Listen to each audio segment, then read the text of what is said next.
با سلام خدمت دوستان عزیز و تشکر از آمدن به شب ماندلشتایم. گفتنی ها رو درباره زندگی و فراز و نشیب اونچه که برای ماندلشتایم پیش آمد دوستان در طی صحبتاشون خواهند گفت. آخرین نامه ماندلشتایم رو میخونم و جلسه رو آغاز میکنیم.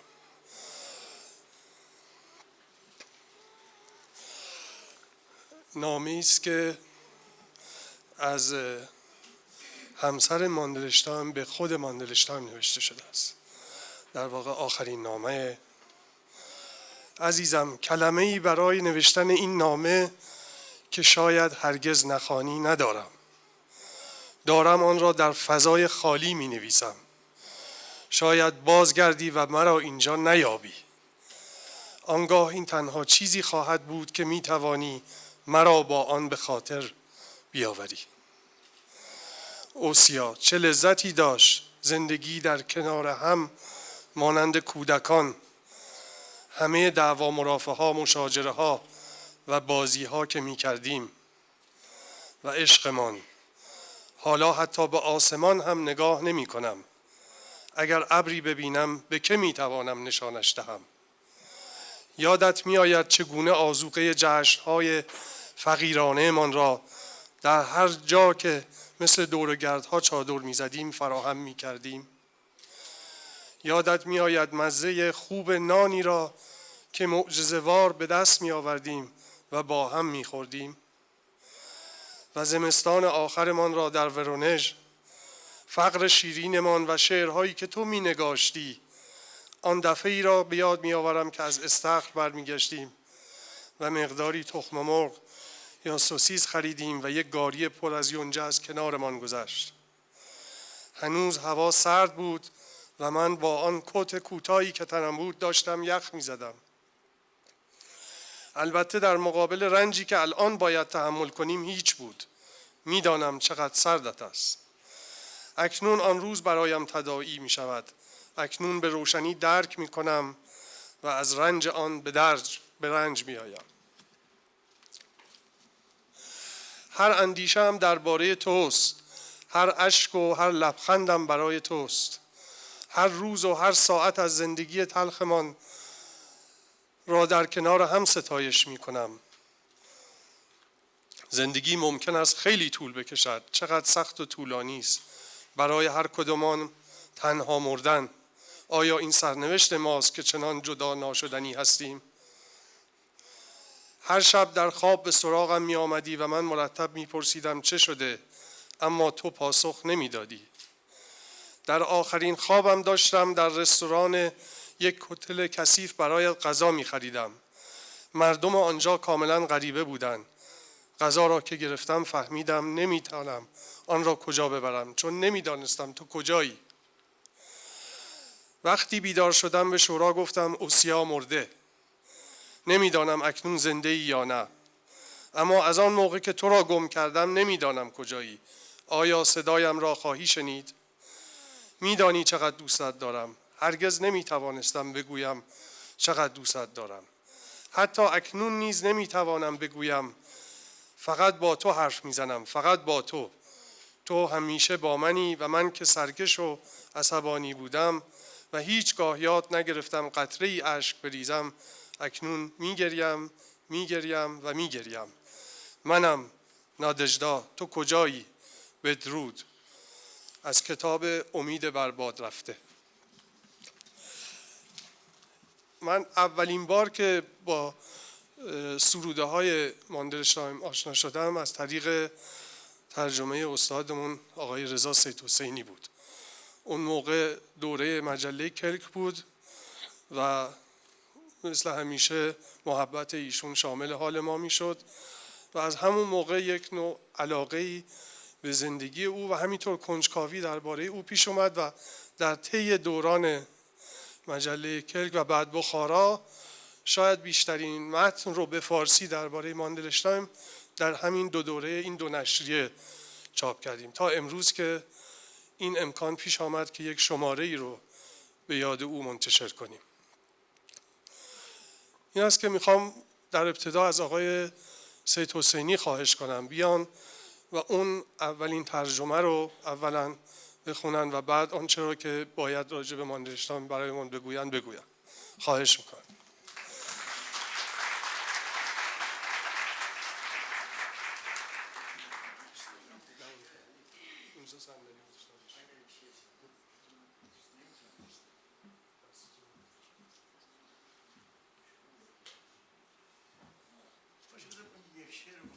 نه اونجا بشین. اونجا بشینم باش.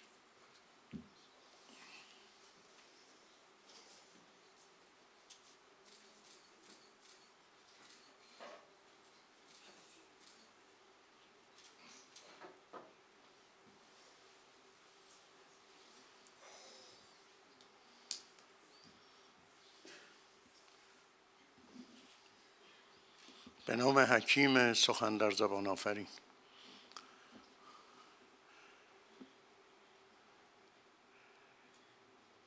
ادبیات روس رو طبعا باش آشنا هستید.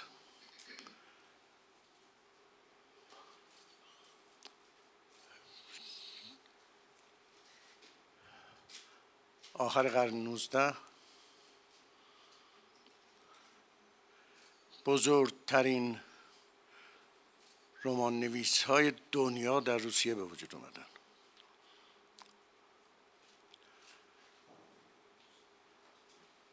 یعنی اوج رئالیسم و ناتورالیسم.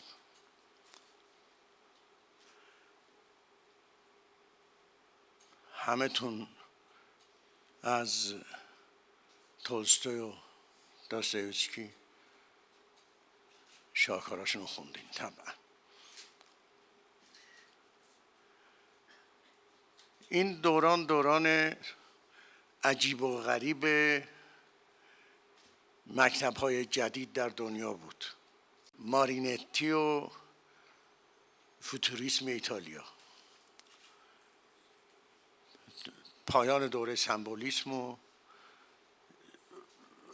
اون طغیان غریب دادائیسم به دنبال سورئالیسم در فرانسه و همه اینها میشه گفت به یک ترتیبی به روسیه هم کشیده شد. منتها در روسیه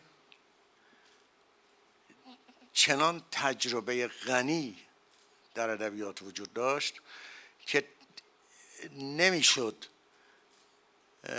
به همون صورتی که در فرانسه یا در ایتالیا مکتب جدید به وجود آمده بود اینا هم تابع و مکتب ها باشند. یعنی به عنوان مثال فوتوریسم روسی یک چیز دیگه بود اصلا. فوتوریسم روسی هیچ ربطی به نمیدونم شعر ماشین و نمیدونم این حرفا نداشت. فوتوریسم روسی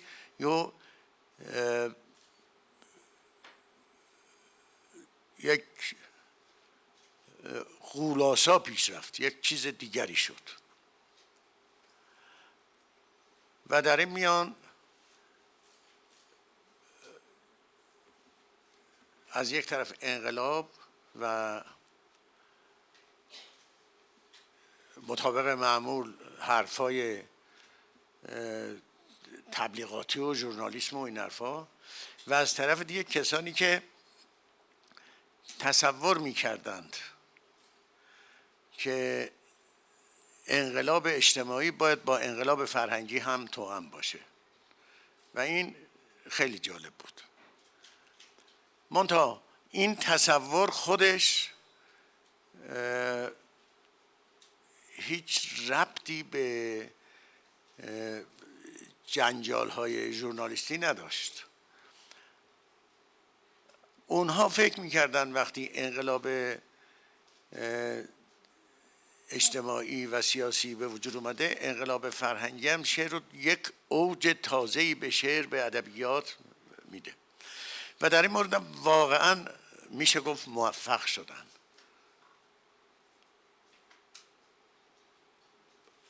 یعنی فرمالیسم روس که بعداً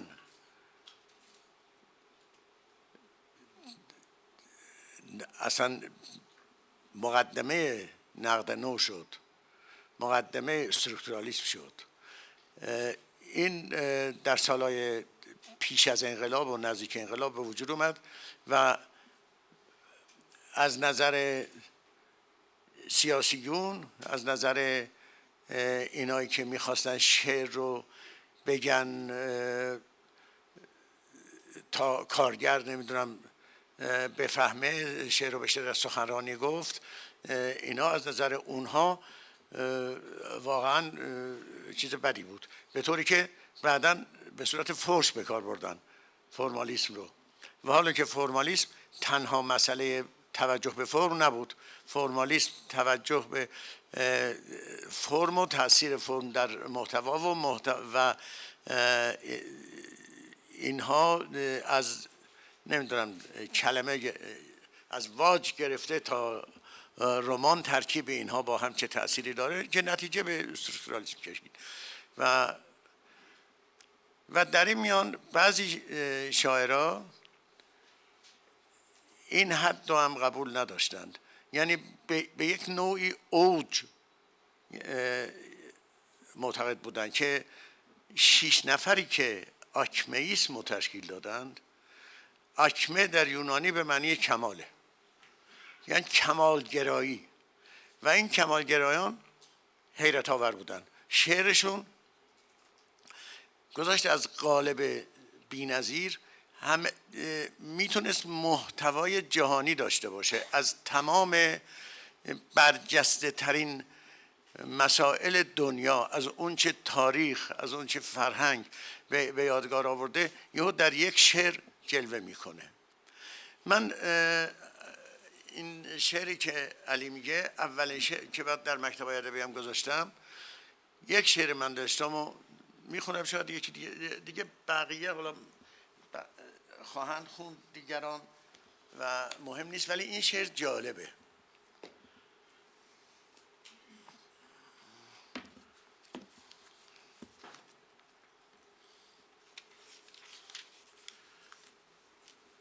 هر بندی از این شعر یک مرحله از جنگ ترواست.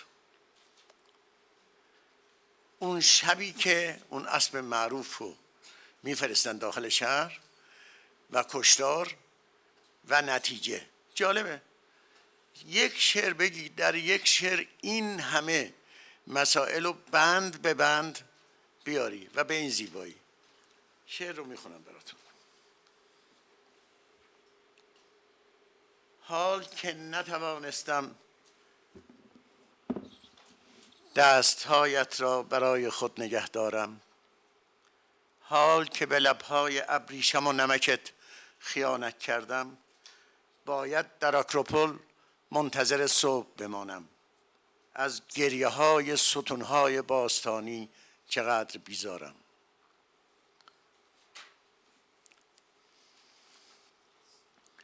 آخایی ها در تاریکی اسبشان را آماده می کنند. سوهان با دندانهایش جدارها را می ساید. هیچ راهی نیست که جشن خون نگیرند. هیچ نامی، صدایی، اثری از تو نیست. چگونه توانستم، چگونه که بازگشتت را باور کنم؟ چرا با شتاب از تو جدا شدم؟ هنوز خروس نخوانده است. روز نیست و تبر آتش هنوز به کار نیفتاده است. بند بعد. جدارها را گریه سمق مروارید نشان کرده است. شهر اسکلت چوبی خود را باز شناخته است.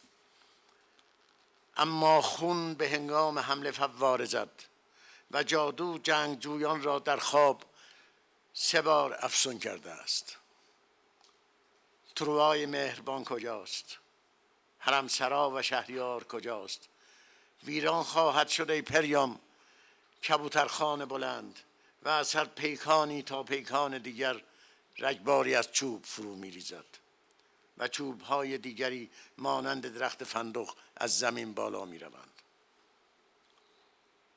ستاره پنهان شده است. دوخت بی‌درز. سپیددم پرستوی خاکستری به شیشه خورد و روز همچون گاوی که روی کاه بیدار شود در میدان آکنده از خواب خود را می‌رهاند. دیگه شعرهای دیگر رو حالا دوستان میخونن. من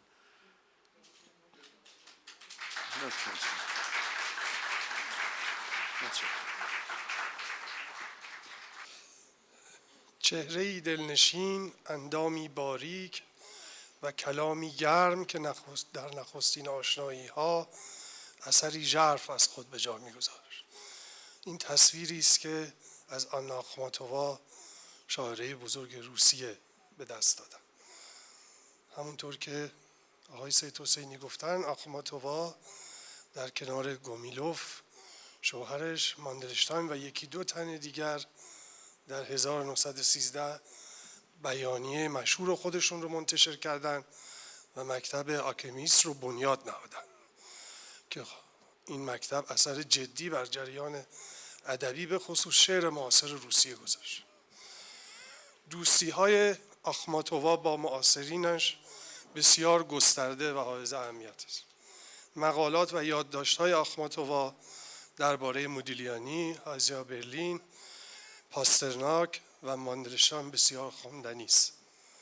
امشب یکی از یادداشت‌های آخماتووا را درباره ماندلشتاین اینجا خواهیم خوند.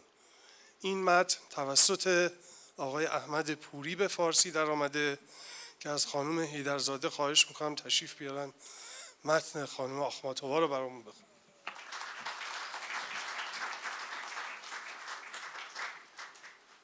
ماندلشتاین ناطق زبردستی بود. وقتی حرف میزد نه گوش به خود میداد و نه مثل خیلی ها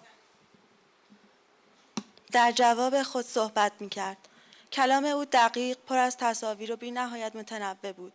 هرگز نشد که او موضوعی را دوبار تکرار کند. او زبانهای خارجی را به سهولت چشمگیری می‌آموخت. تمامی سطور کمدی الهی را از حفظ به زبان ایتالیایی می‌خواند. اندکی پیش از مرگ از زنش خواسته بود که به او زبان انگلیسی یاد دهد. او اصلاً انگلیسی نمی‌دانست. درباره شعر به طور خیره کننده‌ای سخن می‌گفت و اغلب از خود تعصب نشان می‌داد و گاهی به طور وحشتناکی درباره شاعران دیگر بی‌انصافی می‌کرد. مثلا درباره بلوک، درباره پاسترناک میگفت آنقدر راجع به او فکر میکنم که خسته میشوم. همچنین میگفت حتم دارم او حتی 100 از اشعار مرا نخوانده است. او موسیقی را خوب میشناخت و این در میان شاعران بسیار نادر است. وحشت داشت از اینکه لحن شاعرانش را از دست بدهد و وقتی چنین چیز اتفاق میافتاد به هر دلیل پوچی دست میزد تا این فاجعه را توجیه کند. دومین عامل پریشان خاطری او خوانندگانش بودند. همیشه به نظرش می رسید که خوانندگانی که تحسینش می کنند صلاحیت ندارند. او شعر دیگران را خوب می فهمید و خوب به خاطر می سپرد. گاهی عاشق یک مصرع می شد. به سادگی می توانست اشعاری را که برایش می خواندند حفظ کند. ماندلشتاین را در بهار 1911 دیدم. جوان لاغر اندامی بود که یک سوسن وحشی به دگمه‌اش زده بود. سرش بالا و مایل به عقب بود و مژه‌هایش چنان دراز بود که نیم از گوشه‌هایش را می‌پوشاند. در طول آن سالهای نوجوانی در چندین مناسبت همدیگر را دیدیم. این سالها برای ماندلشتاین از نظر نویسندگی بسیار مهم بود. هنوز هم راجع به آن سالهای پربار بسیار کم گفته شده و کم اندیشیده شده است. ماندلشتاین به عنوان یک شاعر کاملا جا افتاده و معروف، حداقل در محفلی کوچک به استقبال انقلاب شتافت. در فاصله سالهای 1914 تا 1917 در پترزبورگ ماندلشتاین را بیشتر می‌دیدم. او با کالسکه کرایه‌ای به سراغ من می‌آمد و هر دو در آن زمستان انقلابی از میان آتشبازی‌های معروفی که تا ماه ادامه داشت می‌گذشتیم و به صدای شلیکی که نمی‌دانستیم از کجا می‌آید گوش می‌دادیم. ماندلشتاین جزو اولین کسانی بود که درباره وقایع کشورش شعر گفت. برای او انقلاب حادثه‌ای عظیم بود و این اتفاقی نبود که کلمه خلق به شعرش راه یافت. در ماه مارس ناگهان غیبش زد. در آن روزها خیلی ها ناپدید می شدن و بعد یک مرتبه سرکله‌شان پیدا می شد و این اصلا تعجب آور نبود. در مسکو یکی از اعضای هیئت تحریریه مجله‌ای به نام پرچم کار شده بود. در سال 1924 اوسیپ ماندلشتایم زن جوان خود نادژدا را به من معرفی کرد. آن روزها من در خانه شماره 2 خیابان فونتانگا زندگی می کردم. نادژدا به قول فرانسوی‌ها لوبتی بود. دوستی ما از همان روز شروع شد و تا امروز ادامه دارد. اوسیپ نادژدا را فوق‌العاده و به طور غریبی دوست داشت و نمی‌گذاشت که لحظه‌ای از جلوی چشمش دور شود. اجازه نمیداد او کار کند. بیش از اندازه درباره‌اش حسود بود. نظر او را درباره هر کلمه از شعرش می‌پرسید. کلا من چنین روابطی را هرگز در زندگیم ندیدم. سرانجام در سال 1933 آپارتمانی در مسکو به ماندلشتایم تعلق گرفت که او این واقعه را در یکی از اشعارش جشن گرفت. به نظر می رسید که این زوج از آن زندگی کولیوار که مرتباً بین لنینگراد و مسکو درآمد و شد بودند رهایی یافتند. برای نخستین بار اوسیپ دست به جمع‌آوری کتاب زد. بیشتر چاپ‌های قدیمی اشعار شاعران ایتالیایی را جمع می‌کرد، اما در واقع همه چیز همچنان متزلزل بود. همیشه باید جای تلفن می‌زد و بعد منتظر جوابی می‌شد که هرگز دریافت نمی‌کرد. اصلا پولی نداشت و فقط نیمه قول‌هایی راجع به کار ترجمه و ویرایش به او داده می‌شد. سایه فاجعه و سرنوشت شوم بر بالای خانه‌اش گسترده بود.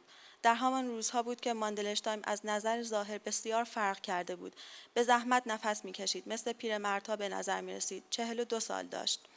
اما چشمانش هنوز درخشش خود را داشت. شعر و نثر او روز به روز بهتر می‌شد.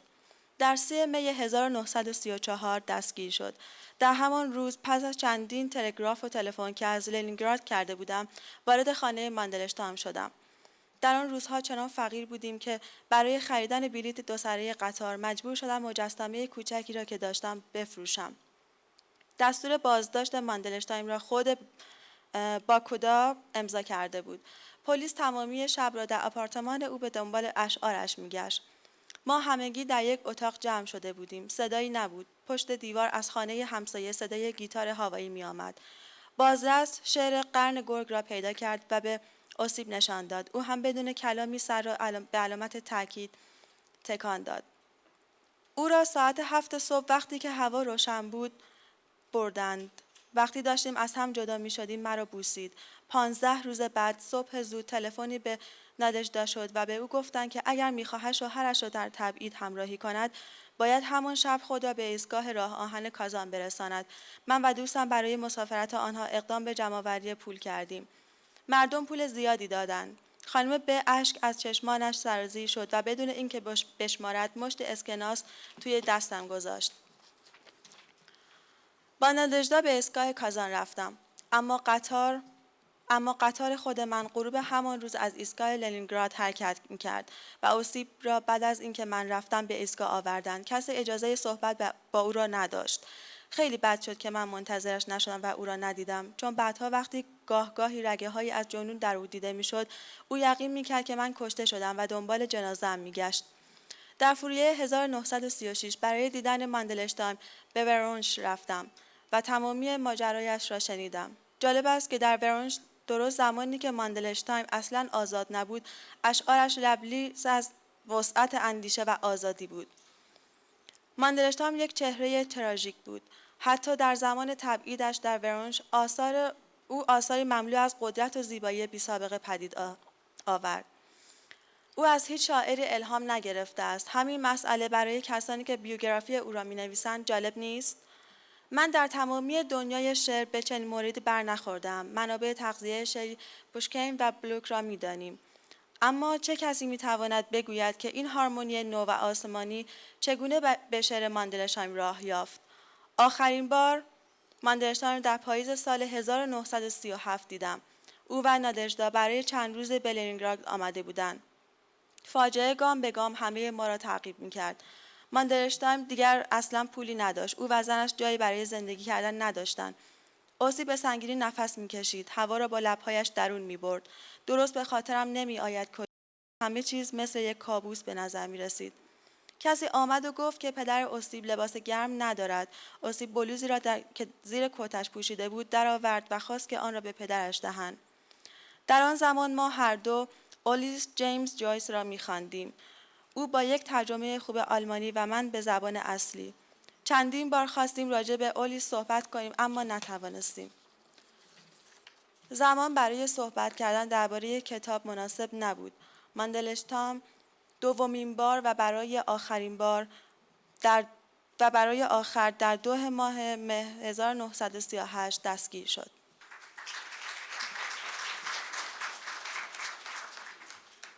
از جمله از شاعران روس هم چندین مجموعه کار کردن که مجموعه شعری از آخماتووا که اخیراً به چاپ 3 هم رسید، سروده های از تسویووا و همچنین از ماندلشتایم. تسلط ایشون در برگرداندن زبان این شاعران در فارسی با همه مختصات شعری واقعا قابل تحسین است. 1-2 شعر چاپ نشده به فارسی از ماندلشتایم از ایشون هست که از خودشون خواهش میکنیم که بیان برامون بخونن.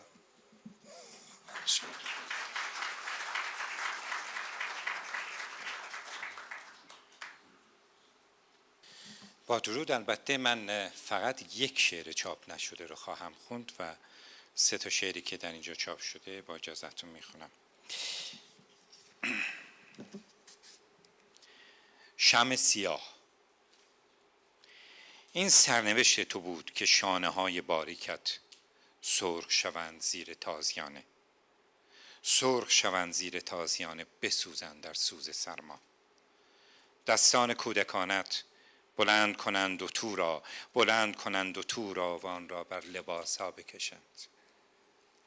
پاهای ظریفت برهنه بر روی شیشه ها بروند، برهنه بر روی شیشه ها و شنهای خون آلود. و این سرنوشت من بود که به دنبال تو چون شمعی سیاه بسوزم، چون شمعی سیاه بسوزم و یارای دعایم نباشد. خیابان ماندلشتام. چه نام دارد این خیابان؟ خیابان ماندلشتام. چه اسم غریبی. هر طور که میخوانی جور در نمی آید. در وجود او هیچ چیز جور در نمی آمد. افکارش پاک و منزه نبود. بنابراین این خیابان را، بهتر بگوییم این گودال را، به یاد او ماندلشتام نام گذاشتند. و 1 شعر دیگه. محرومم کرده اید از دریا، از مکانی برای دویدن، فضایی برای پریدن. پاهایم را به سرزمینی تحمیلی زنجیر کرده اید، چه به دست آورده اید؟ لبانم را چه توانسته اید از جنبش باز دارید؟ و این شعری که ترجمه نشده الان براتون میخونم، شعری که در یکی از این مسافرت‌های آخر با نادژدا هر دوتا میخواستن پنهانی برن، اتفاقا اینجا اشاره شد، برن برای دیدار آناخماتوا. منتها چون مسئله پنهانی بود، هیچ که نباید خبردار میشد، اینا پیش از سپیده باید از خانه خارج میشدن. این شعر رو گفته. تو و من چند لحظه‌ای در آشپزخانه می نشینیم. بوی مطبوع سیب زمینی سرخ کرده، چاقوی تیز، قرص بزرگ و چاق نان که بخار کنان از اجاق بیرون می آید و نخی که به دسته زنبیل می بندیم پیش از دمیدن صبح تا به ایستگاهی برویم که حتی 1 نفر هم به بدرق ایمان نیامده است.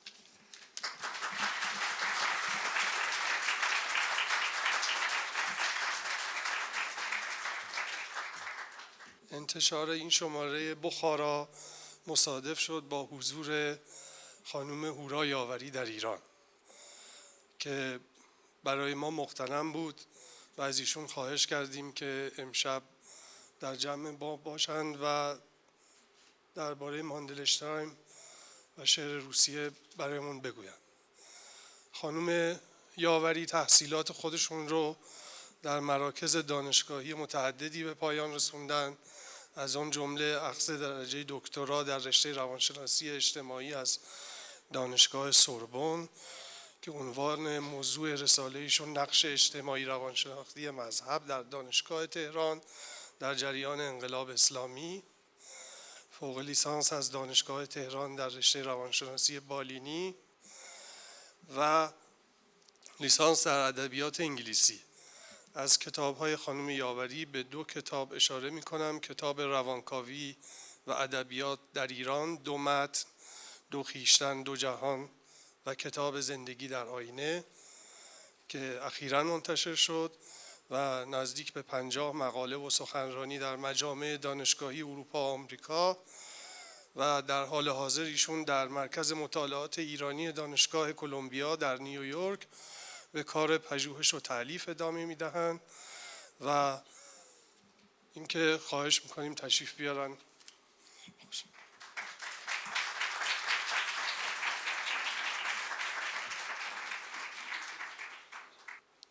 خانم ها و آقایان محترم و به خصوص سرکار خانم سیمین بهبهانی، برای من واقعا حضور در این جلسه یک توفیقه. خیلی بیشتر از اون که من بتونم حرفی بزنم، فرصتی هست برای من که بشنوم و فرصتی هست که عمیقاً لذت ببرم از اقدامات و فعالیت‌هایی که در زمینه‌های مختلف فرهنگی و ادبی در ایران صورت می‌گیره و هدیه‌ای است و نعمتی است برای همه، به خصوص برای ما که به دلایل دور از خواست خودمون در سرزمینی غیر از ایران زندگی می‌کنیم. یکی از این تحولاتی که خیلی خوشحال کننده است، سنتی هست که به تدریج رواج بیشتری پیدا میکنه. تنظیم مجموعه هایی که در مورد شعرا، ادبا، محققین و دانشمندان مختلف صورت میگیره که اینا میتونه بهترین منبع و مرجع باشه برای پژوهشگرانی که در این زمینه‌ها به کار تحقیق اشتغال دارن. شاید سالیانی پیش از این یا دهه‌هایی پیش از این دسترسی به این مجموعه ها ممکن نبود. اگر قرار بود که در زمینه تحقیقی صورت بگیره، جمع‌آوری مقاله ها و نوشته ها در مورد موضوع تحقیق یک کار پرزحمت طاقت فرسا بود که اضافه میشد به مجموعه کاری که محقق و دانش پژوه بایستی انجام میداد. جمع‌آوری این مجموعه ها کار محققین رو بسیار آسان میکنه. ما با نمونه های مختلف این آشنا هستیم که امروز به خاطر انتشار یکی از این مجموعه ها در اینجا گرد هم آمدیم. یک نگاه کلی به مطالبی که در این مجموعه مربوط به ماندلشتام چاپ شده نشون میده که تا چه اندازه دقت در انتخاب مقاله ها صورت گرفته، برگردوندن شعرها به زبون فارسی که همه ما میدونیم چقدر سخت یک شعر رو برگردوندن و زیبایی و آهنگ شعر رو حفظ کردن با دقت کامل صورت گرفته. روزشمار زندگی ماندلشتام با تمام حادثه هایی که هر کدوم به نوبه خودش در سیر زندگی و شعر این شاعر و نویسنده نقشی داشتن، با جزئیات کامل درج شده و جدا از اون به مقاله هایی برمیخوریم که همه الزاماً در مورد شعر ماندلشتام عقیده یکسان ندارن. از نمونه های خیلی خوبش مقاله‌ای هست که از میلوش در این مجموعه هست و در اونجا آدم جدا از برخورد با کیفیات شعری یک شاعر و اهمیت و تأثیر اون در جریان کلی شعرگویی و ادب به نکته‌ای برمیخوره که بسیار مهمه که ما از کدوم زاویه و از کدوم چشمانداز به زندگی و شعر یک شاعر نگاه میکنیم. مثلا ماندلشتام در دوره‌ای از تاریخ روسیه زندگی میکنه که هنوز روسیه به عنوان یک مجموعه به هم پیوسته یا به عنوان یک امپراتوری در ذهن کسانی که در این سرزمین زندگی میکنند به عنوان یک آرمانی که باید حتما باقی بمونه و در راه باقی موندنش میشه فداکاری ها کرد پابرجاست. این زاویه با زاویه‌ای که ساکنین لهستان به این مطلب نگاه میکنن کلاً متفاوته. اتفاقاتی همزمان در لهستان میفته که آزادی و استقلال لهستان رو آرزو میکنه. بین این دو نحوه نگاه کردن به کار یک شاعر تفاوت بنیانی هست و نوشته هایی که در این مجموعه آمده این فرصت رو میده که از ستایش منحصر درباره یک شاعر و زندگی او ما فاصله بگیریم، با نگاه انتقادی گسترده به مجموعه کارش نگاه کنیم و بر اساس برداشتایی که هر کدوم ما باز به دلیل زمینه ذهن و فکرمون ازش برخورداریم در مورد کل زندگی این شاعر صاحب یک نظر و عقیده‌ای بشیم و این توفیق بسیار بزرگیه. کار این مجموعه منحصراً ستودن زندگی یک شاعر نیست، فراهم آوردن مجموعه‌ای هست که شناخت انتقادی از این شاعر رو امکان پذیر بکنه و از این جهت بایستی به مجله بخارا و به همکاران مجله بخارا که هر کدومشون در تنظیم این مجموعه نقشی داشتن واقعا تبریک گفت و سپاسگزار بود. برای من که آماده نبودم و به دلایل شخصی فضای ذهنم غبارآلود و گرفته بود، آشنایی با این مجموعه توفیق بزرگی بود. توفیق قرار گرفتن در فضای برگشوده ذهن شاعر و نویسنده‌ای که نامش در بسیاری از کشورها شناخته شده است و به عنوان یکی از شاعرای بزرگ قرن 20 در بسیاری از کشورها مورد ستایشه. آشنایی من از جمله با ماندلشتام مرهون روزی هست که در یکی از کتابخونه‌های شهر نیویورک جلسه‌ای برگزار بود از طرف انجمن قلم امریکا که در اون سالها ریاستش با خانم سوزان سانتگ بود که ما همه با نوشته‌ها و آثارش آشنا هستیم. در اون سال مجموعه تازه‌ای از اشعار ماندلشتام به زبون انگلیسی منتشر شده بود و انجمن قلم در انتشار این مجموعه دستی و نقشی داشت. هنوز صدای سوزان سانتگ در گوش من طنین اندازه که از ماندلشتام به عنوان شاعری یاد می‌کرد که خودش رو در مرکز بنیانی ترین پرسش‌های زمانش قرار داده و از این توانایی و حساسیت برخوردار بوده که روایت زندگی شخصی خودش رو به روایت بسیار گسترده فرهنگ و اجتماع سرزمینش و به اعتباری همه جهان پیوند بزنه. و در این حال شاعری آنچنان شاعر و آنچنان توانا که صدا و اندیشه و کلام خودش رو در پای رویدادهای سیاسی زمانه و روزگارش قربانی نکنه.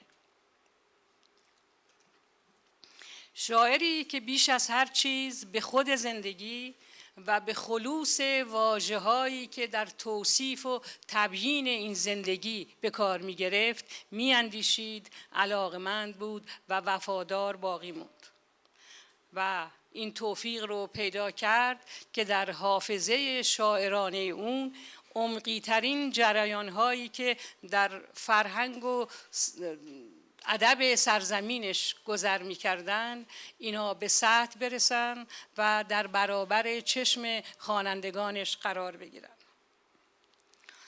ماندلشتایم به اعتباری نماد آوارگی و سرگردانی، آوارگی از سرزمینی به سرزمین دیگه، آوارگی از دانشگاهی به دانشگاه دیگه. در این مجموعه میخونیم که از دانشگاه سوربن در فرانسه، دانشگاه هایدلبرگ در آلمان و دانشگاه‌های روسیه ماندلشتایم در اینا نام نویسی کرده. از یک رشته تحصیلی به رشته تحصیلی دیگه، ادبیات، فلسفه و زبانشناسی، از مذهبی به مذهب دیگه، از سرسپردگی و ستایش به سوسیالیسم انقلابی، به برآشفتن و برنتافتن قیدها و بندهایی که این اندیشه انقلابی بر پای اندیشه و ذهن خودش میزد. اما توان ماندلشتایم در اسیر ماندن در این گسستگی ها نیست. اون چیز که در ظاهر و سطح به نظر گسستگی و بی پیوندی میاد، در اعماق ذهن و اندیشه ماندلشتایم درست مثل واژه هایی که در پیوند با هم دیگه یک قصه به هم پیوسته رو میسازن، اینا به هم دیگه جوش خوردن.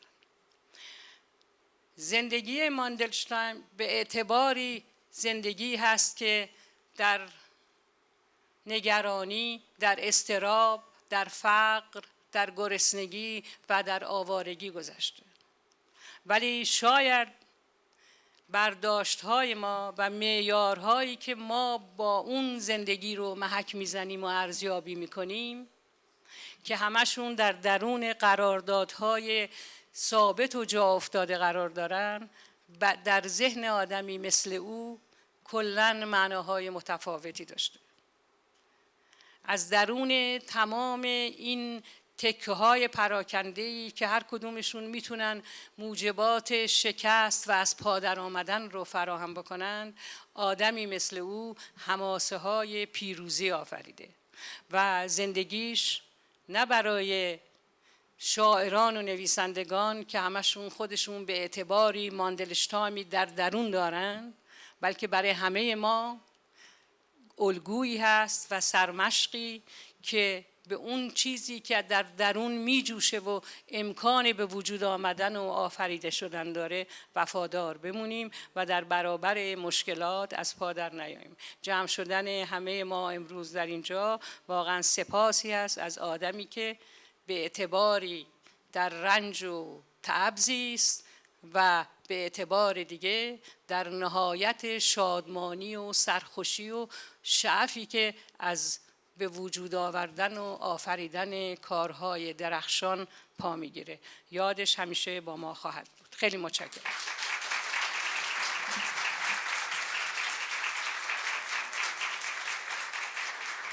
اثر ماندلشتایم نقش بسیار مهمی در زندگی او داشت. در تمام زندگی پرماجرا و اسفناک اون، این زن وفادار در کنارش بود. پس از او هم آثار ماندلشتایم توسط همین خانوم گردآوری شد و به صورت مجموعه در آمد.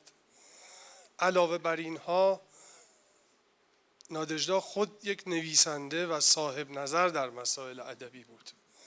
در سالهای پس از مرگ استالین نادژدا خاطرات خودش رو در 2 جلد منتشر کرد که بعد به زبانهای مختلف ترجمه شد، که این خاطرات از کتاب‌های پرکشش و بسیار خواندنی است و شرح زندگی مشترک او با ماندلشتایم در سالهای دشوار دربدری و عملاً آینه است از اوضاع احوال روشنفکران روسیه در نیمه اول قرن 20. برخی از صاحب نظران این کتاب خاطرات خانم نادژدا رو نوعی تاریخ روشنفکران روسیه هم دانستن. بخشی از این کتاب جذاب با قلم آقای رضا رضایی به فارسی در آمده که از خانم طاعتی دعوت میکنیم که اون بخش رو برای ما بخوانند. کار شاعر. فقط در سال 1903 بود که برای اولین بار فهمیدم شعر چگونه ساخته می شود. قبل از آن فکر می کردم که شعر نتیجه یک نوع معجزه است.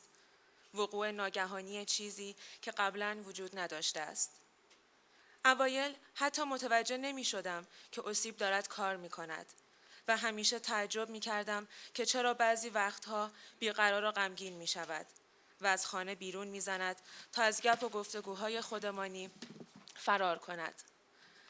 کمی بعد علتش را متوجه شدم ولی واقعا درک نمی کردم. وقتی دوره سکوت اسیب در سال 1930 به پایان رسید، فرصت کافی پیدا کردم تا او را موقع کار کردنش ببینم. در ورونژ تصور واضح‌تری پیدا کردم. کاملاً بی خانمان و در تنگنا بودیم و در اتاقهای اجاره‌ای زندگی می کردیم. اگر بشود آن بیغوله ها را محل زندگی دانست. و ما مدام با هم بودیم و من می توانستم از نزدیک ببینم که کار شیرین سخنیش چگونه انجام می شود. اسیب وقتی به مرحله‌ای می رسید که عملاً شعری را بسراید، دیگر نیازی نداشت که از آدمها دوری کند. چون به گفته خودش موقعی که کار پیش می رفت چیزی متوقفش نمی کرد. واسیلیسا اشکولوفسکی که اسیب خیلی با او صمیمی بود، تعریف کرده است که در سال 1921 یعنی زمانی که در خانه هنر لینگراد همسایه هم بودند، اسیب خیلی وقتها از اتاق واسیلیسا سر در می آورد تا کنار بخاری آهنیش خودش را گرم کند. گاهی روی نیمکت دراز می کشید و بالشی روی سرش می گذاشت تا صدای کسانی را که در آن اتاق شلوغ حرف می زدند نشنود.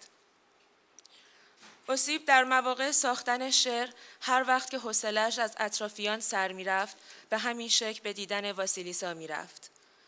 شعرش درباره مریم فرشته در موزه جانورشناسی در ذهنش شکل گرفت. درست موقعی که با مسئول موزه یعنی کوزین و دوستانش نشسته بودیم و داشتیم نوشیدنی می نوشیدیم. اسیب مدام بلند می شد. از میز فاصله می گرفت و در دفتر کار کوزین تند تند قدم می زد. داشت شعری را در سرش خلق می کرد و من هر چه دیکته می کرد همانجا روی کاغذ آوردم. بعد از ازدواجمان اسیب خیلی تنبل شد و همیشه به جای آنکه خودش بنویسد شعرهایش را دیکته‌وار می گفت تا من بنویسم. در ورونژ اسیب موقع کار کردن هیچ خلوتی نداشت.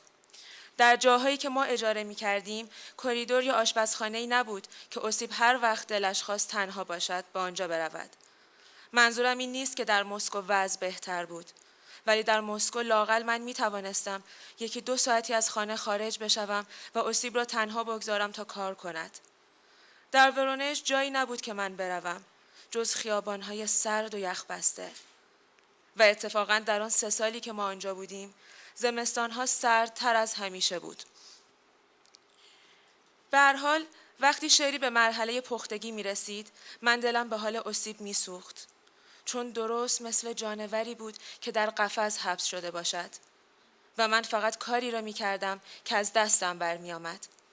مثلا روی تخت دراز می کشیدم، وانمود می کردم که خوابم برده. گاهی اسیب به من می گفت که درست بخوابم یا لااقل پشتم را به اون بکنم. در آخرین سال اقامتمان در ورونژ در خانه یک زن خیاط تنهایی غربت ما کامل شده بود. به ندرت از اتاقمان خارج می شدیم. مگر موقعی که به تلفن خانه می رفتیم تا به برادرم تلفن کنیم. اون برای ما پول می فرستاد. نفری 100 روبل که ویشنوفسکی و اشکلوفسکی ماهانه در آن زمستان به ما می دادند. می ترسیدن مستقیما این پول را به ما بدهند. همه مسائل زندگی ما دیگر باعث ترس و هراس می شد. این پول صرف پرداخت اجاره می شد که دقیقاً 200 روبل در ماه بود. ما دیگر درآمدی نداشتیم. حالا که زمانه آهسته برو آهسته بیا بود، کسی نه در مسکو به ما کار میداد و نه در ورونژ. آدم‌ها توی خیابان سرشون را برمیگردوندن و وانمود می‌کردند که ما را نمی‌شناسند. فقط هنرپیشه‌ها و بازیگرها از این قاعده مستثنا بودند. و در خیابان به طرف ما می آمدند و لبخند می زدند.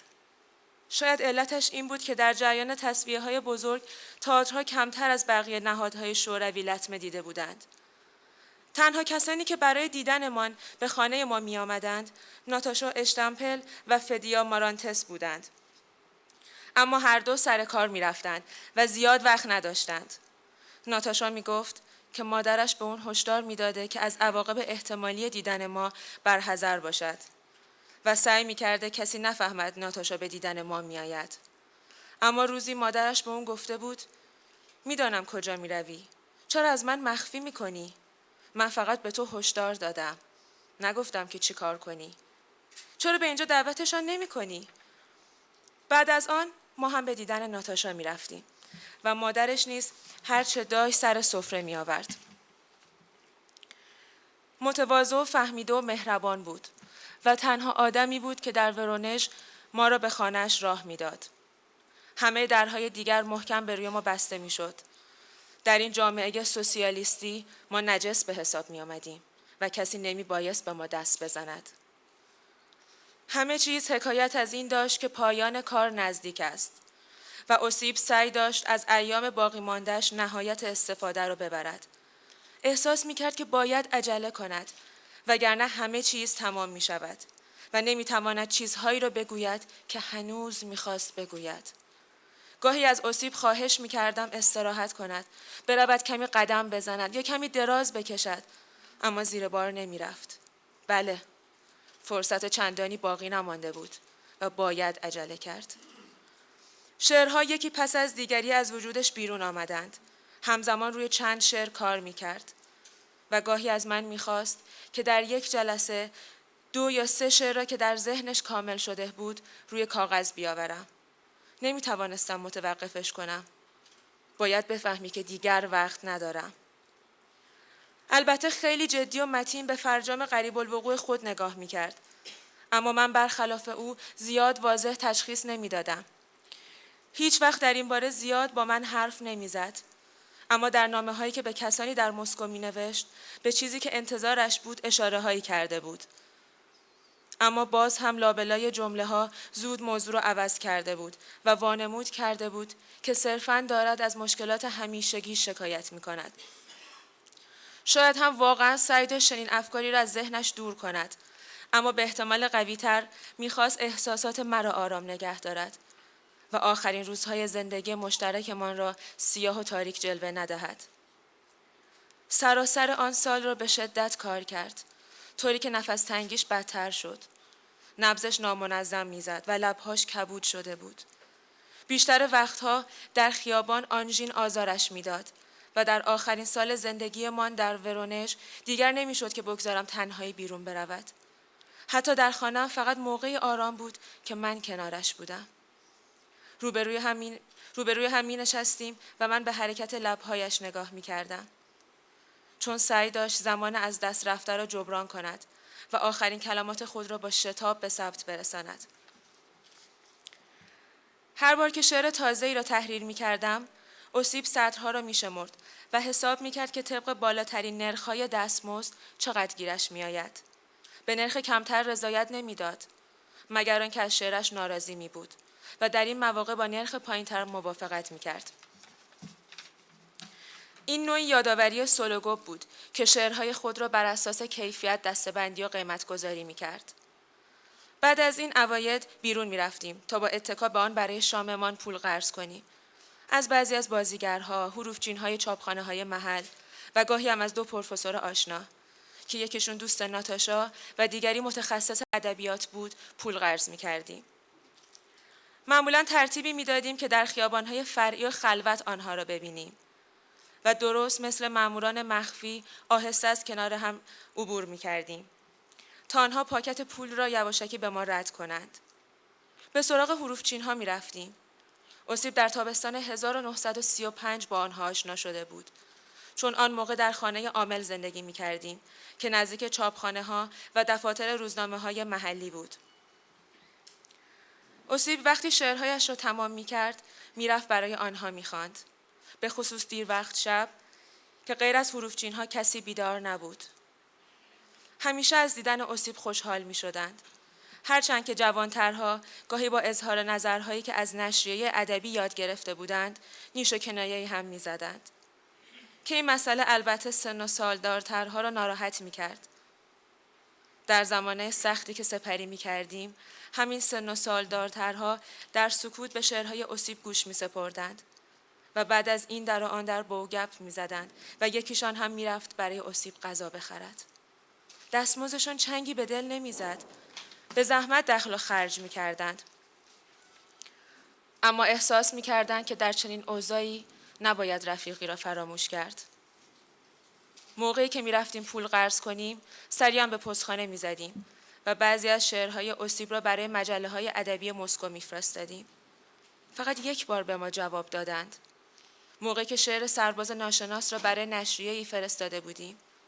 نامه‌ای فرستادند و نوشتند که جنگ ممکن است عادلانه یا غیر عادلانه باشد و پاسیفیسم فی نفسه قابل تایید نیست. اما برای ما همین جواب خشک و رسمی هم مغتنم بود. بالاخره کسی به خودش زحمت داده بود تا با ما مکاتبه کند. مرسی.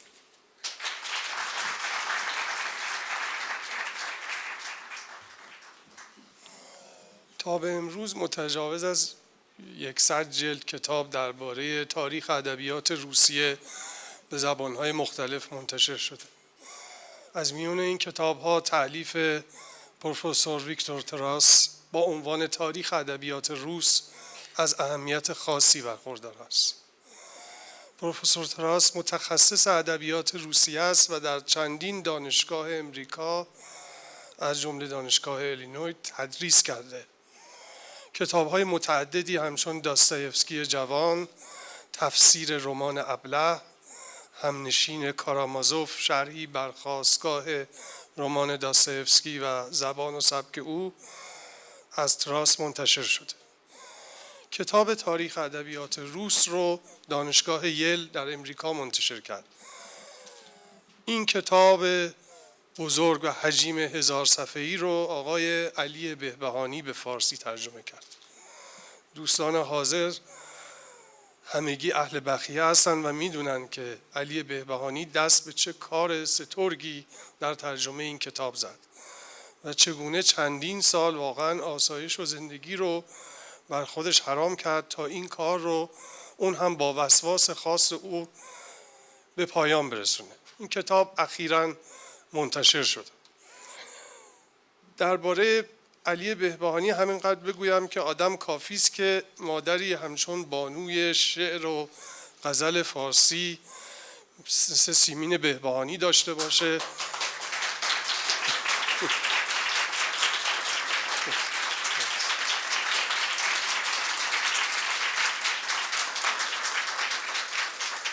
که صرف نفس این مادر حیات ادبی آدم رو تضمین بکنه.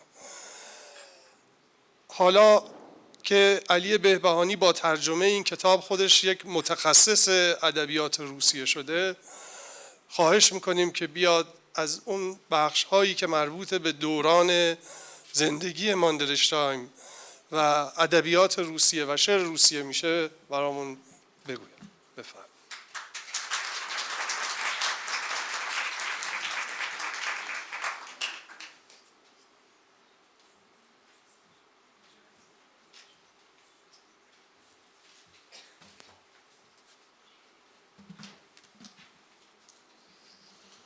با درود به همگان، باید تشکر کنم از جناب علی دهباشی دوست دیرینه فریقدم که بیش از آن که من هستم مرا معرفی کرد و به ویژه من میبالم از بابت اینکه در جلسه شرکت میکنم که سرکار خانم هورایاوری و استاد رضا سید حسینی استاد دیرینم که از هر دوان بسیارها آموختم، چه در ادب نفس چه در ادب درس.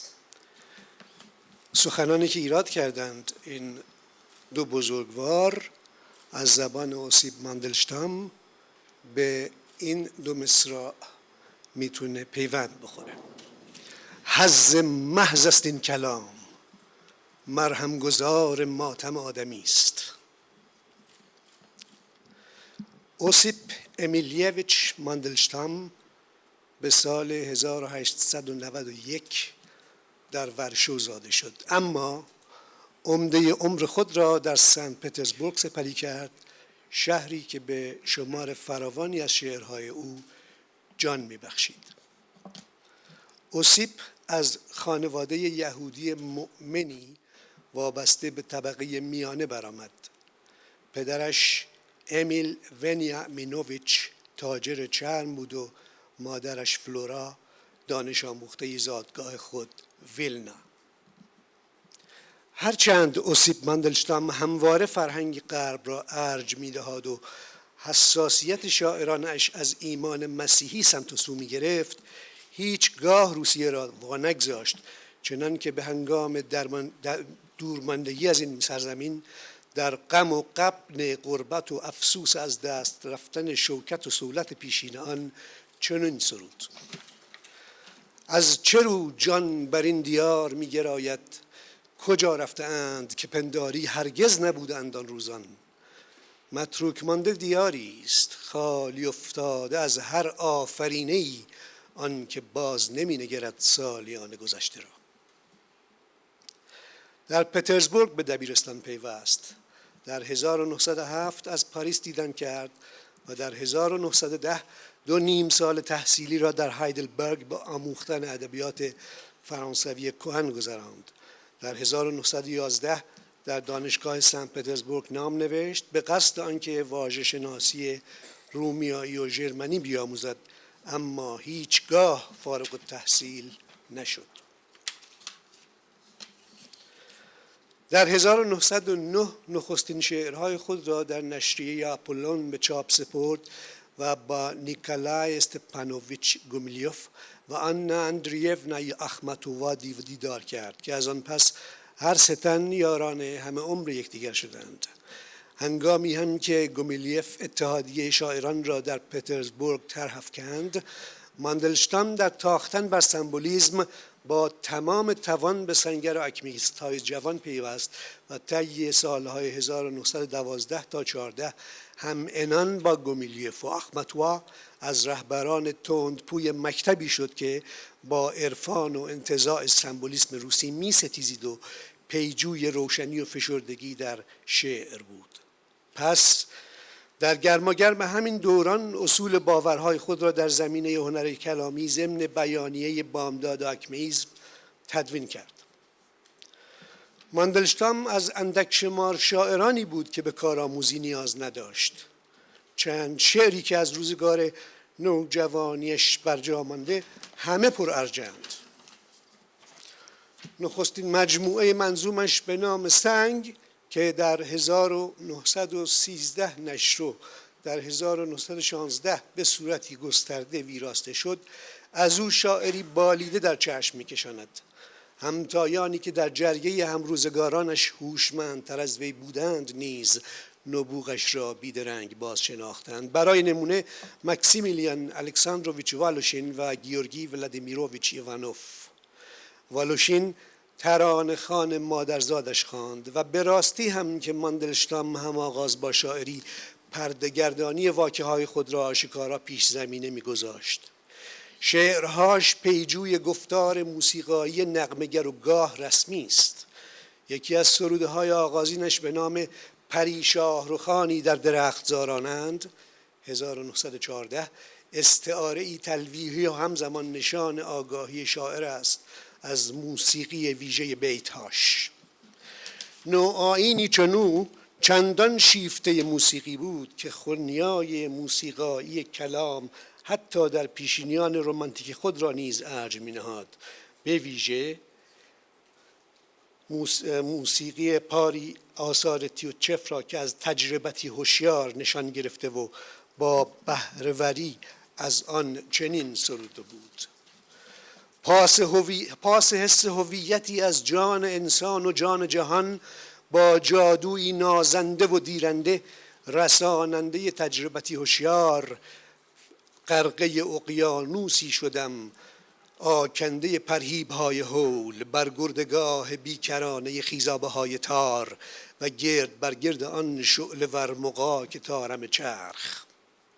پس از کجا و چگونه برخاست این ناهماوایی و از چراست که در همسرایان آفاقی جان بر نمی کشد سرودی که سر می دهد اقیانوس و چرا نای اندیشناک در نجواست، که این اشارتی است به نای اندیشناک پاسکال.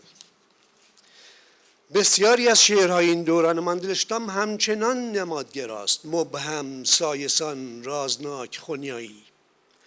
در چند قطعه از آنها پیوند میان طبیعت و خونیا با استعاره اورفئوسی جلوه می فروشد.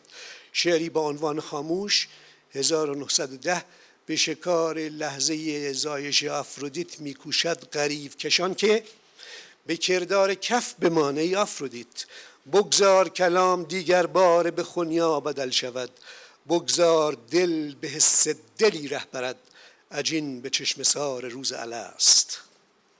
که این بند همزمان تلمیحی است به آن اسطوره که آفرودیت زن خدای مهرآفرین از کفابه های همان دریایی برآمد که خون اورانوس کهن‌ترین خدای یونانی در آن ریخته شده بود. ماندلشتام آکمئیست جانبدار لوگوس، یعنی کلامی است با معنای خردمندانه. پس چنین می‌سراید: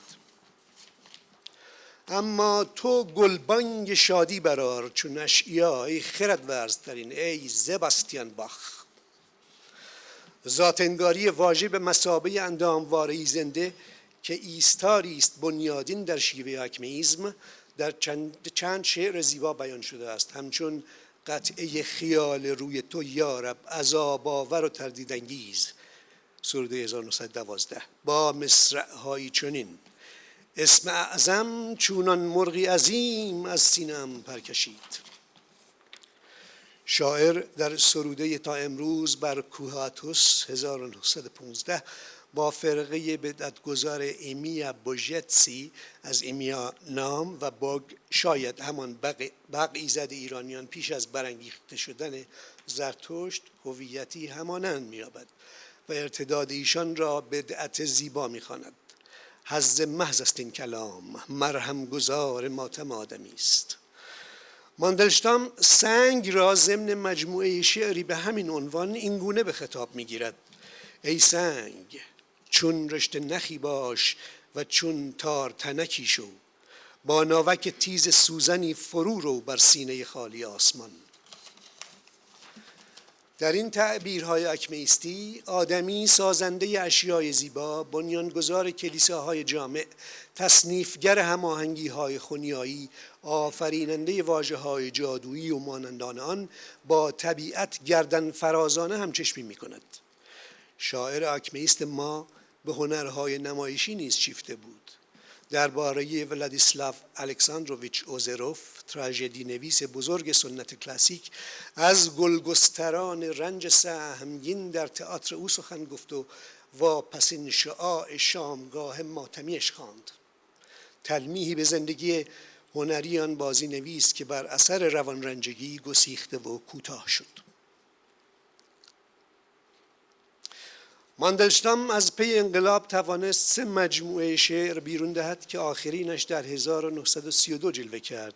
خوانندگان روس دیر زمانی از یمن حضور شاید بزرگترین شاعر آن سده محروم شدند، زیرا او با تک شعری هجوآمیز، رهبری خودکامه و خونریز چون استالین را آماجی ناخوشایند گرفته، انگشتان او را به 10 کرم و بروتش را به 2 سوسک همانند کرده بود. گناهی که عقوبتش تبعید 3 ساله شاعر به وارونژ بود از 1934 تا 37 و عاقبتش بیرون شدن وی از دیار خیش. اندیشه ماندلشتام به سلوک و سخنی کیهانی می انجامد، به درس هایی که از حریف آب روان یعنی حقیقت می باید آموخت و از آتش زنه در روانه کوهستانی به سان آبهای بلورین زلال آبشار شمالی، همچشمی روز و شب، پیوند طوق و نعل، 2 نماد پادرجایی و سبکپایی بخت. شعرش پس از مجموعه سنگ هم گشت و واگشت های آکمیستی را به درون جهان فرهنگ که در آن هنگام بر ذهن او چیره بود پی می گرفت. همچنین سرشت واژه را می پویید. سبک امپرسیونیستی وی اما پراکنده تر می شد، تلمیحگرتر و بسته به مناسبت چندان ابهام انگیز که فرزانگی و نیروی خیال خواننده را به چالش می خواند. شاعر برای نمونه آگاه از مفهوم واژه به مثابه گوهری زنده تصویری از جان واژه می آفرید. واژه‌ای از یاد رفته به چیزی میمانست که کورانه به کامش در کشی. چنان واژه‌ای میبایست به قلمرو سایه ها فرود آید و چنین بود که ضمن شعری سروده 1920 درآمد که از یاد بردم واژه‌ای را که میخواستم بگویمش. از آن پس ماندلشتام قاموسی شخصی از واژه‌هایی بنیادین میگسترد، همچون سیب، سنجاقک، نمک، شفاف، آسان مهر و مانندان آن که هر کدام نیروی نمادینی می گرفت بس فراتر از معنای لغتنامه‌ای. با وجود این او هیچگاه ترک این اصل آکمیستی نمی گفت که شعر را از کلامی خردمندانه نصیبی دهد. ضمن شعرهای پس از انقلاب حسی دقیق از زمان می پرورد، از حرکت زمان، موسیقی آن و سرشاری عاطفی آن، در جایگاه دوست یا پایگاه دشمن، از او باید هراسید یا بر او دل باید سوخت. بر این گونه بود که در قطعه‌ای با عنوان 1 ژانویه 1924 سرود: آن که بر پیشانی رنج فرسود زمان بوسه زد، دیری بر نیاید تا به مهر فرزندی در یاد آورد چگونه زمان بر توده گندمین برفی باد آورد زیر پنجره در خواب رفته بود. هر آن کو پلکان برآماسیده به روزگار خویش گشود، دو سیب درشت خواب زده غرش رودهای زمان را جاوید خواهد شنود، ترفند ساز و خمود. در دوران حکومت شوروی شعر ماندلشتام بدل به عنصری شد ویرانگر و سرآخر خاموش افتاد.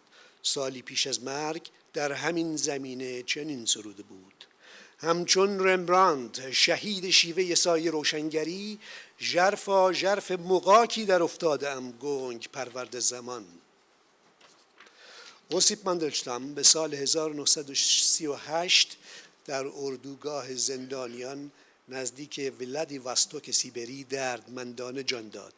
بخش بزرگی از کارستان شعری وی به پاسداشت بیوه‌اش نادژدا ماندلشتام برجا ماند و سالیانی بسیار پسامرگ شاعر در دیاران بیگانه و به ویژه کشورهای متحد امریکا منتشر شد. آکمیست ما واقعیت روسیه شوروی را با حسی دم افزون از بیخیشتنی و دلمردگی در میافت. دلگیری زمستانگونه بیتهاش سروده تبعید در وارونژ فقط خاطره تپه های توسکان را قرار می بخشید و پیچک های اطرفشان فرانسه را. با این همه حتی ملال مطلق پاری از واپسین شعرهای ماندلشتام نیز از تنکیتی شریف و خیال انگیز درخشش می گرفت، چنان که در شعر تو هنوز نمرده ای سروده سالی پیش از مرگ خیش. زندگی راستین خودکامگان را چنین تصویر و تحقیر می کند: شوربخت کسی است که از سایه خود نیز می هراسد، از سگی لاینده بندگکی بر خاک افتاده باد است او، و بینوا آنکه خویشتن نیمه جان صدقه از سایه‌ای سؤال می کند. خیلی متشکرم.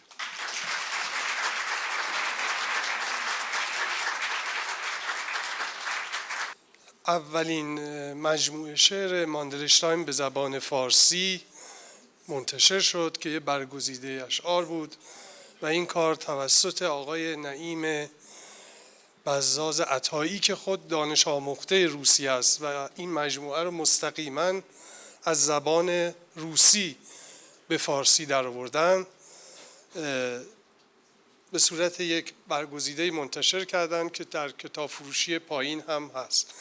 از آقای عطایی میخواستم خواهش کنم بیان یکی از اشعار ماندلشتایم رو که از زبان روسی مستقیما ترجمه کردن برامون بخونن تا قسمت آخر مجلس برسیم.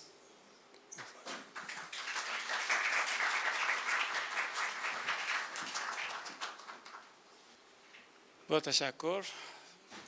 فکر کنم سخت‌ترین کارها سخن گفتن درباره شاعری است که اکنون دیگر در میان ما نیست و سخت‌تر از آن ترجمه شعرهای او. پیش از آن که یکی از شعرها رو اینجا بخوانم باید عرض کنم من و جناب آقای دهباشی در اینطور که برمیاد در یک خاطره شریک هستیم. نخستین آشنایی بنده با اوسیپ ماندلشتام برمیگردد به 14 سال پیش. شب پیش از سفر برای خداحافظی و عرض ادب من در منزل استاد عزیز بزرگوار آیه رضا سید حسینی بودم که ایشان ترجمه شعر را که اینجا قرائت شد برای من خواندم و من نخستین بار با در حقیقت با نام ماندلشتام و شعر او آشنا شدم.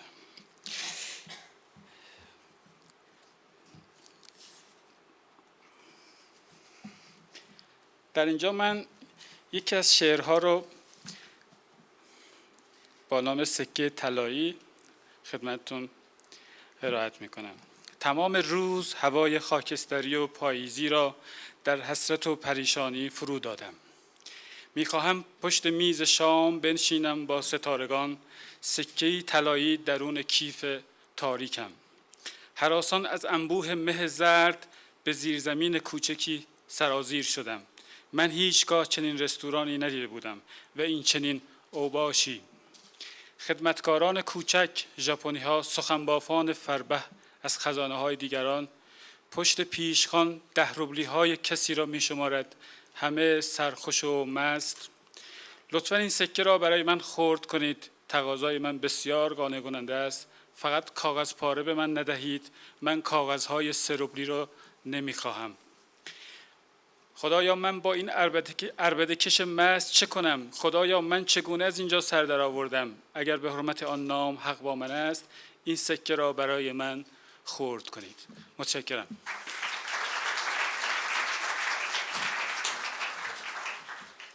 قبل از بخش پایانی من اونچه رو که باید اول تشکر می‌کردم از همکاران و دوستانی که در انتشار این شماره بخارا ما رو مدد رسوندن، از خانم‌ها خجسته کیهان، فرزانه قجلو، خانم دکتر روشن وزیری، لادن مختارزاده، رخشنده رهگوی و گلریز صالح و همچنین از آقایان علی بهبهانی، غلام حسین میرزا صالح، ابراهیم یونسی، آبتین گلکار، ماشاءالله مقدسی، علی عبداللهی، احمد پوری، رضا سید حسینی، وازریک درساهاکیان، دکتر براهنی، پروین مشکین نژاد، دکتر سعید فیروزآبادی، دکتر امید روحانی، فرزاد فرهودی فر، ماشاءالله مقدسی، سهیل اسماعیلی و آقای روح بخشان که گروه همکاران ما بودند در ترجمه و تدوین و تألیف این مجموعه که ملاحظه کردید. اما همونطور که میدونید اخیراً در انتخابات کانون وکلای دادگستری تهران یکی از زنان ما موفق شد به جمع هیئت دبیران کانون وکلا راه پیدا کنه، اون هم از طریق رأیی که به او داده شد. خانم توران شهریاری رو همتون میشناسین. ایشون شعری خطاب به زنان ایران گفتن که خواهش میکنیم به عنوان پایان بخش برنامه‌مون بیان بکنیم. خیلی متشکرم. به نام خدا. شعری دارم از زبان همه آزاد زنان ایران و در اینجا تعداد زیادی آزاد زنان، سرکار خانم هورا یاوری، سرکار خانم بهبهانی، سرکار خانم آموزگار، سرکار خانم توسلی و عده زیادی از زنان نامداری که جناب آقای دهباشی هم نامشون رو برای تدوین این شماره بخارا فرمودند و برای اطاله کلام از اسم اونا خودداری میکنم و همه آزاد زنان ایران این شعر رو سرودم و به همه اونا تقدیم میکنم و در اینجا با توجه به همراهی و همکاری و همدلی که همسر ماندلاشتاین با ایشان داشته و در زندگی پرمخاطره این همسر گرانقدرش شرکت داشته و یار و یاورش بوده و ما رو به یاد اون اصطلاحی میندازه که در پشت سر هر مرد موفقی سایه زن موفقی رو باید جستجو کرد. من میخوام این رو کاملتر بکنم، بگم در کنار هر مرد موفقی باید بانوی موفقش رو جستجو کرد و این واقعاً مصداق داره و من جلوگیری میکنم از اطاله کلام و به شعرم میپردازم. چند سطر از این شعرم حذف کردم برای اینکه کوتاه‌تر بشه، بقیهش رو میدم کلاً میدم به جناب آقای دهباشی برای درج در مجله گرانقدر و وزین و پرمحتوای بخارا.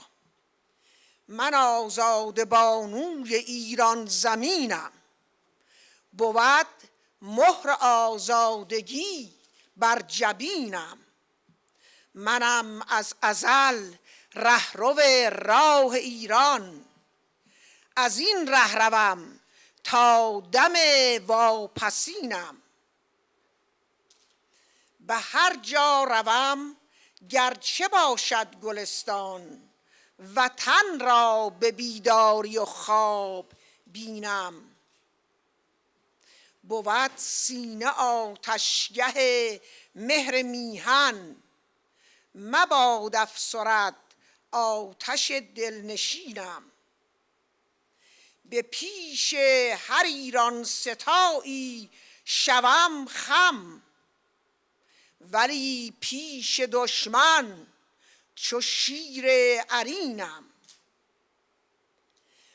بود در رگم خون گردآفریدی، نه در پیش بیگانه از پا نشینم.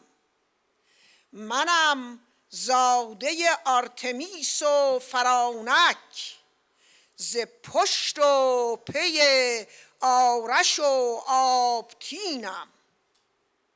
نسب میبرم از کتایون و ماندان، هم از دوده کاوه و کیپشینم. بود پای سیندخت بر آستانم، بود دست رودابه در آستینم. من آن آریا گوهران را نشانم، نشانی از آن حلقه گوهرینم. شوم شاد از شادی مام میهن، ز رنج و غمش دل پریش و حزینم. مبادا جدا خشتی از خاک ایران، بمان جاودان میهن نازنینم. به یزدان قسم آب شور کویرت، گواراتر است از می و انگبینم. ز گفتار و کردار ایران ستیزان، سراپای در کوره آتشینم. چو فرزند ایران گراید به دشمن، من از سوی آن ناخلف شرمگینم. گریزانم از بازی ترک و تازی، هوادار ایرانی راستینم. اگر چند خاموش بودم زمانها، کنون همچنان تندر فرودینم.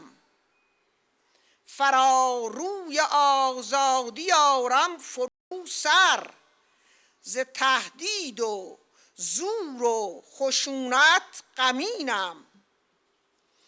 از آغاز در پیش فرهنگ ایران، نوآموزم و کودکی خوشه چینم.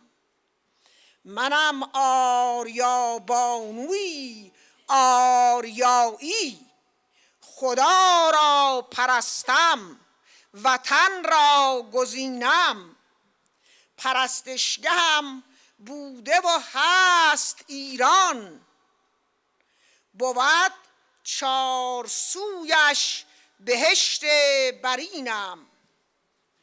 به هر جا روم ریشه دارم در ایران، چو فرزند این کشور و سرزمینم. مرا بارها گر کنی آزمایش، همینم همینم همینم همینم.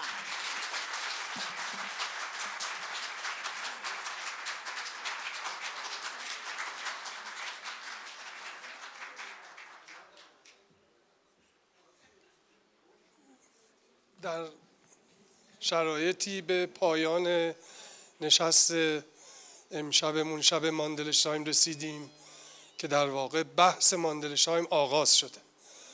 به امید اینکه مجموعه آثار ماندلشتایم توسط دوستان که به زبان روسی و به زبانهای دیگه آثارش ترجمه شده به فارسی در بیاد و یک بار دیگه در روزی جمع شیم که چاپ مجموعه آثار او به فارسی رو بتونیم ارائه کنیم.